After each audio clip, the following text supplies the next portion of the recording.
അസുരൻ്റെ പ്രണയം 2. അവതരണം ഷിബു ജോസഫ്. രചന വിദ്യാഭൂഷൺ. വരൂ വക്കീലേ, വക്കീലിന് വേണ്ടി കാത്തിരിക്കുക. രുദ്രൻ ചിരിയോടെ ദശയകത്ത് വിളിച്ചു. ഞാൻ വൈകിയില്ലല്ലോ? ദശ ചിരിയോടെ ചോദിച്ചുകൊണ്ട് രുദ്രൻ്റെ അടുത്ത് വന്നു. കറക്റ്റ് ടൈമിൽ വന്നു. എന്നാ ശരി, നമുക്ക് തുടങ്ങാമല്ലേ? കണ്ണിറുക്കി കാണിച്ചുകൊണ്ട് രുദ്രൻ ചോദിച്ചു. മായ ദശ വാതിലിൽ നോക്കി വിളിച്ചു. രുദ്രനുൾപ്പെടെ എല്ലാവരും വാതിലിൽ നോക്കി. അവിടുന്ന് ഒരു സ്ത്രീയും ഒരു യുവാവും വരുന്നത് കണ്ട് മുകേഷ് ഞെട്ടലോടെ നോക്കി. മായ ചേച്ചി, പറയൂ, നിങ്ങൾക്ക് എന്താണ് സംഭവിച്ചതെന്ന് ധൈര്യമായിട്ട് പറയേ. ഇപ്പോഴുള്ള ഓഫീസർ പഴയ പോലെയല്ല. ചിരിയോടെ ദശ പറഞ്ഞു. സാറേ, ഇവൻ്റെ പേര് യാദവ്, എൻ്റെ മോനാ. ഈ നിൽക്കുന്ന മുകേഷിൻ്റെ മൂത്ത മോളെ സ്നേഹിച്ചു എന്ന തെറ്റ് മാത്രമേ എൻ്റെ മോൻ ചെയ്തുള്ളൂ. ഇന്നും ഇവൻ സമനില തെറ്റിയവനെ പോലെയാണ്, വിതുമ്പിക്കൊണ്ട് മായ പറഞ്ഞു. എന്താണേലും പറയേ, ഇനി ഈ പന്നമോൻ ലോകം കാണാൻ പാടില്ല. രുദ്രൻ പല്ലും കടിച്ചുകൊണ്ട് മുകേഷിനെ നോക്കി പറഞ്ഞു. എൻ്റെ മോൻ ഇയാളുടെ മോളെ അത്രമേൽ സ്നേഹിച്ചിരുന്നു. തിരിച്ചവളും. എനിക്ക് ആ മോളെ ഒരുപാട് ഇഷ്ടമായിരുന്നു, എൻ്റെ സുലിമോൾ. പെട്ടെന്നൊരു ദിവസം അവൾ മരിച്ചു എന്ന വാർത്തയായിട്ട് ആകെ തകർന്നു പോയവനാ എൻ്റെ മോൻ. അവൻ്റെ മൊബൈലിൽ അവൾ അയച്ച ലാസ്റ്റ് റെക്കോർഡ് ക്ലിപ്പുണ്ട്. അതിൽ നിന്ന് മനസ്സിലായി എൻ്റെ കൊച്ചിനെല്ലാം. മായ പറഞ്ഞുകൊണ്ട് റെക്കോർഡ് ക്ലിപ്പ് രുദ്രൻ്റെ കയ്യിൽ കൊടുത്തു. രുദ്രൻ അതെടുത്ത് പ്ലേ ചെയ്തു. യദുട്ടാ, സുലൂട്ടി, എൻ്റെ അച്ഛൻ എന്നെ കൊല്ലും, നിന്നെ ഞാൻ കൊടുക്കില്ല എന്ന് പറഞ്ഞു. എനിക്കെങ്ങനെയാടാ നിന്നെ അറിഞ്ഞുകൊണ്ട് ആപത്തിൽ ചാടിക്കാൻ പറ്റും? എൻ്റെ മനസ്സിനെ മാത്രം സ്നേഹിച്ചവനല്ലേ. ആ എൻ്റെ യദൂട്ടിനെ ഞാൻ ചതിക്കുമോ? എന്നെ കൊന്നാലും അച്ഛൻ പറയുന്നത് പോലെ ചെയ്യില്ല. എനിക്ക് അത്രയ്ക്ക് ജീവനാ. ഇനിയും ജന്മമുണ്ടെന്നൊക്കെ എല്ലാവരും പറയും, ഞാനും പറയുക. നല്ലൊരച്ഛനിൽ പിറവിയെടുത്ത് നിന്റെ സ്വന്തമാകൂടാ. Love you. അവളുടെ വോയിസ് ക്ലിപ്പ് കേട്ടതും യാദവ് അലറി. കൃതികയുടെ അമ്മ അലറി വിളിച്ചു. രുദ്രൻ ഒന്നും മിണ്ടാതെ എല്ലാവരെയും നോക്കി. ഈ ക്ലിപ്പ് കൊണ്ട് പോലീസിൽ പോയി. പോലീസ് എൻ്റെ മോനെ കുറ്റക്കാരനാക്കി. പിന്നെ പേടിപ്പിച്ച് ക്ലിപ്പ് മേടിച്ചു വിട്ടു.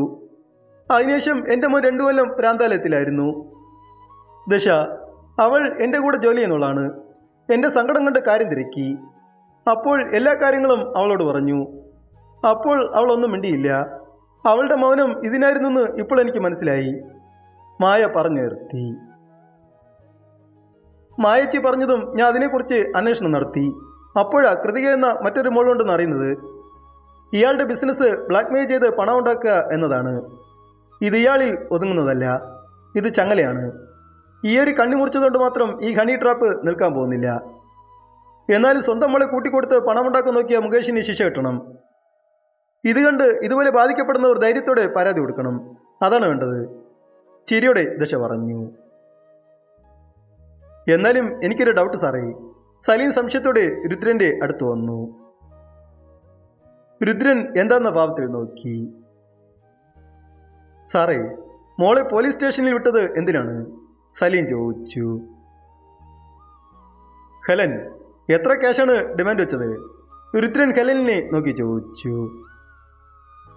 ഞെട്ടലോടെ ഹെലൻ രുദ്രനെ നോക്കി. പറയേ, ഇവൻ എത്ര ക്യാഷ് ചോദിച്ചു? രുദ്രൻ പിന്നെയും ചോദിച്ചു. 15 ലക്ഷം, ഹെലൻ പറഞ്ഞു. അത്ര തന്നെ. പോലീസ് കേസായാൽ മോൻ്റെ ഭാവി ഓർത്ത് പ്രശ്നം ഒതുക്കും. ഒന്നും ആലോചിക്കാതെ ചോദിച്ച ക്യാഷ് അങ്ങ് കൊടുക്കും. ഇവരും കേസ് പിൻവലിക്കും. പക്ഷെ മുകേഷിന് തെറ്റി. ഇപ്പുറത്ത് രുദ്രനാണെന്നുള്ള കാര്യം ഇവ മറന്നു. എന്നാ ശരി, നമുക്ക് അടുത്ത നടപടി തുടങ്ങാമല്ലയോ? ചിരിയോടെ രുദ്രൻ പറഞ്ഞുകൊണ്ട് എല്ലാവരെയും നോക്കി. സാറേ, രുദ്രൻ്റെ അടുത്തുനിന്ന് കൃതികയുടെ അമ്മ വിളിച്ചു. രുദ്രൻ സംശയത്തോടെ നോക്കി. സാറേ, എൻ്റെ ഭർത്താവിന് ഏറ്റവും കൂടിയ ശിക്ഷ എന്തോ അത് മേടിച്ചു കൊടുക്കും സാറേ. അയാൾ ഇനി പുറത്തു വരാൻ പാടില്ല സാറേ. അതിന് ദക്ഷിണയായിട്ട് എൻ്റെ കെട്ടുതലി തന്നെ തരാം. അവളത് പറഞ്ഞുകൊണ്ട് താലി വലിച്ചു പൊട്ടിച്ച് രുദ്രൻ്റെ മുന്നിൽ ടേബിളിൽ വെച്ചു. ആർക്കും ഒന്നും മിണ്ടാനായില്ല. അവർ തൻ്റെ മോളെയും കൊണ്ടുപോയി. സലീം, ഇയാളെ കൊണ്ട് അടച്ചിട്ടേക്ക്, രുദ്രൻ പറഞ്ഞുകൊണ്ട് സലീമിനെ നോക്കി. മായയും യാദവും യാത്ര പറഞ്ഞ് പോവാൻ നിന്നു. സാറേ, യാദവ് രുദ്രന്റെ അടുത്തൊന്ന് വിളിച്ചു. രുദ്രൻ ചിരിയോടെ യാദവിനെ നോക്കി. എന്റെ സുലുവിനെ കൊന്നവനെ വെറുതെ വിടരുത്, എന്റെ പ്രാണനായ പറയാനാകാതെ യാദവ് വിതമ്പി. രുദ്രൻ അവനെ തന്നോട് ചേർത്ത് പിടിച്ച് ആശ്വസിപ്പിച്ചു. അവനുള്ള ശിക്ഷ കൊടുത്തിരിക്കും. ഈ രുദ്രൻ പറഞ്ഞത് പറഞ്ഞു തന്നെയാ. രുദ്രൻ വാക്കുകൊടുത്തു. യാദവും സമാധാനത്തോടെ പോയി. എല്ലാവരും പോയതും ദശയും പോവാൻ നിന്നു. ദശയുടെ കയ്യിൽ പിടിച്ചു വലിച്ച് രുദ്രൻ തന്നോട് ചേർത്ത് പിടിച്ചു. ഡാ പോലീസേ, പീഡിപ്പിക്കാൻ നോക്കുന്നോ? ചിരിയോടെ ദശ ചോദിച്ചു. നിന്നെ പീഡിപ്പിക്കും, വേണ്ടി വന്നാൽ നിന്നെ ഞാൻ കൊല്ലും. എന്തേ, ആരെങ്കിലും ചോദിക്കാനുണ്ടോടി കള്ളവക്കീലേ? ദശയുടെ മൂക്കിൻ തുമ്പിൽ പിടിച്ചോണ്ട് രുദ്രൻ ചോദിച്ചു. എനിക്കൊരു കെട്ടിയനുണ്ട്, അവനാണ് അസുരൻ, കൊണ്ടും കൊടുത്തും ചോര വരണ്ടവൻ. അവൻ ഒന്ന് തുമ്മിയാ മതി, ഈ പോലീസൊക്കെ എന്ത്? ദശ പുരികയർത്തി അഭിമാനത്തോടെ പറഞ്ഞു. എന്നാലേ ഞാൻ തെറിക്കുമോ എന്ന് നോക്കട്ടെ? രുദ്രൻ പറഞ്ഞുകൊണ്ട് ദശയുടെ ചുണ്ടിനെ ചുമ്മനം കൊണ്ട് നിറച്ചു. ദശയുടെ നാവിനെ അവന്റെ നാവിനോട് കോർത്ത് വിളിച്ചു. ദശ കണ്ണുകളടച്ചു. കുറച്ചു സമയമായതും രുദ്രൻ അവളെ അവനിൽ നിന്ന് അടർത്തി മാറ്റി.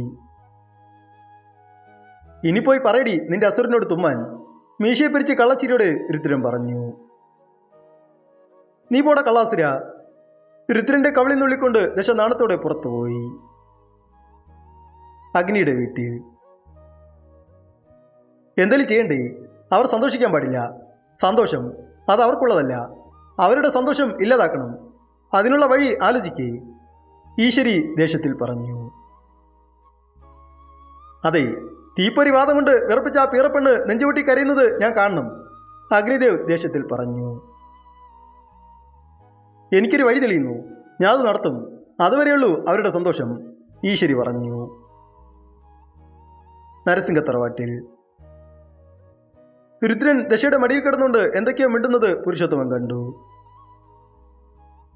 എന്തൊക്കെ വിപ്ലവമായിരുന്നു, ഇപ്പോൾ എന്തായി? ആക്കിക്കൊണ്ട് പുരുഷോത്തമൻ ചോദിച്ചു. രുദ്രൻ ചാടി എഴുന്നേറ്റു. ചമ്മലോടെ ദശ എഴുന്നേറ്റു. അച്ഛന് നാണമുണ്ടോ അച്ഛാ? ഭാര്യയും ഭർത്താവും ഇരിക്കുമ്പോൾ ഒളിഞ്ഞു നോക്കുന്നത് അത്ര നല്ല കാര്യമല്ല കേട്ടോ, രുദ്രൻ പുരുഷോത്തമനെ നോക്കി പറഞ്ഞു. അതിന് നിനക്ക് ഒരു മുറി തന്നിട്ടുണ്ട്, അവിടെ പോയി ശൃംഗരിക്കണം, അല്ലാതെ നടുകാളിലല്ലേ കേട്ടോടാ കോപ്പേ, രുദ്രന്റെ കാതിൽ പിടിച്ച് തിരുമ്മിക്കൊണ്ട് പുരുഷോത്തമൻ പറഞ്ഞു. ആ സമയം അഭിലാഷ് അകത്ത് കയറി. ഞാൻ എന്താ കാണുന്നത്? അസുരന്റെ കാതിൽ പിടിച്ച് തിരുമുന്നോ? ശിവശിവ, എൻ്റെ അസുരൻ ഇതല്ല അസുരന്റെ സ്വഭാവം, വായിൽ കൈവച്ചുകൊണ്ട് അഭിലാഷ് പറഞ്ഞു. പുരുഷോത്തമൻ രുദ്രന്റെ കാതിനെ വിട്ടുകൊണ്ട് അഭിലാഷിന് ഏറ് കൊടുക്കാൻ അങ്ങ് നോക്കി. തപ്പണ്ട, കിട്ടില്ല, അഭിലാഷ് പറഞ്ഞുകൊണ്ട് അവരുടെ അടുത്ത് വന്നു. അച്ഛാ, അഭിലാഷ് പുരുഷോത്തമന്റെ തോളിൽ കയറ്റി വിളിച്ചു. പുരുഷോത്തമൻ തിരിഞ്ഞ് അഭിലാഷിനെ അടിപിടി നോക്കി. പണ്ടത്തെ രുദ്രനാണ് ആ നിഴലിനെ തൊടാൻ പോലും ഈ അച്ഛൻ ഭയക്കും. ഇപ്പോഴത്തെ രുദ്രൻ കോന്തനായതുകൊണ്ടാണോ ഇത്ര ധൈര്യം? വളിച്ച ചിരിയോടെ അഭിലാഷ് ചോദിച്ചു. രുദ്രൻ കൂർപ്പിച്ച് അഭിലാഷിനെ നോക്കിക്കൊണ്ട് ഷർട്ട് കൈമടക്കി. ആ ബെസ്റ്റ് മോനെ, ഉത്തരം കിട്ടുന്നത് നീ അങ്ങ് മേടിച്ചോ? എന്നാ ശരി, ഞാനങ്ങോട്ട്. അഭിലാഷിന്റെ തോളി തട്ടി പറഞ്ഞുകൊണ്ട് പുരുഷോത്തമൻ പോവാൻ നിന്നു. അച്ഛാ, എന്റെ ചോദ്യത്തിന്റെ ഉത്തരം? അഭിലാഷ് ഉച്ചത്തിൽ ചോദിച്ചു.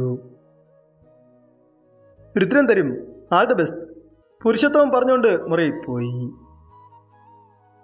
ദശമല്ലേ അടുക്കളയിൽ പോയി. വളിച്ച ചിരിയോടെ രുദ്രനെ അഭിലാഷ് നോക്കി. ഞാൻ പറഞ്ഞാൽ മതിയോ? രുദ്രൻ അഭിലാഷിന്റെ അടുത്തൊന്ന് ചോദിച്ചു. അത് പിന്നെ രുദ്രന് പഴയ ദേഷ്യമൊന്നുമില്ലല്ലോ, അതുകൊണ്ട് ചോദിച്ചതാ, അഭിലാഷ് ഉമിനീർ ഇറക്കിക്കൊണ്ട് പറഞ്ഞു. എന്നാ എൻ്റെ മോൻ തലവത്തി നിൽക്ക്, രുദ്രൻ പറഞ്ഞു. എന്താ? വാ വിളിച്ചുകൊണ്ട് അഭിലാഷ് ചോദിച്ചു. തലവത്തി നിൽക്കാൻ, രുദ്രൻ ഒന്നുകൂടെ ഉച്ചത്തിൽ പറഞ്ഞു.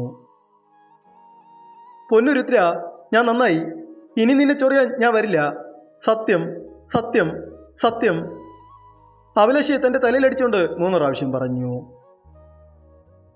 പന്ന മോനെ, നീ നിൽക്കുന്നോ ഞാൻ തൂക്കി നിർത്തണോ? രുദ്രൻ ഉച്ചത്തിൽ ചോദിച്ചു.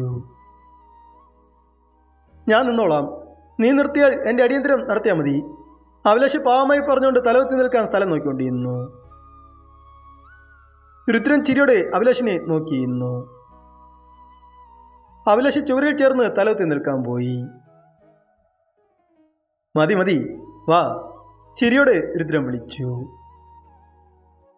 ഹാവോ, രുദ്രന്റെ മനസ്സലിഞ്ഞു. അതുകൊണ്ട് ഞാൻ രക്ഷപ്പെട്ടു. നെടുവീർപ്പിട്ടുകൊണ്ട് അഭിലാഷ് രുദ്രന്റെ അടുത്ത് വന്നു. എടാ അബി, സീരിയസ് കാര്യം പറയാനുണ്ട്. അഭിലാഷിന്റെ തോളി കേട്ടുകൊണ്ട് രുദ്രൻ ഗൗരവത്തിൽ പറഞ്ഞു. എന്താടാ? സംശയത്തോടെ അഭിലാഷ് ചോദിച്ചു. നിന്റെ മരണം അടുത്തിട്ടുണ്ട്, രുദ്രൻ മെല്ലെ പറഞ്ഞു.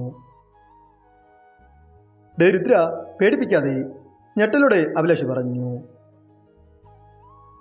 സത്യം, നിന്നെ ഏത് രീതിയിൽ വേണേലും കൊല്ലാം.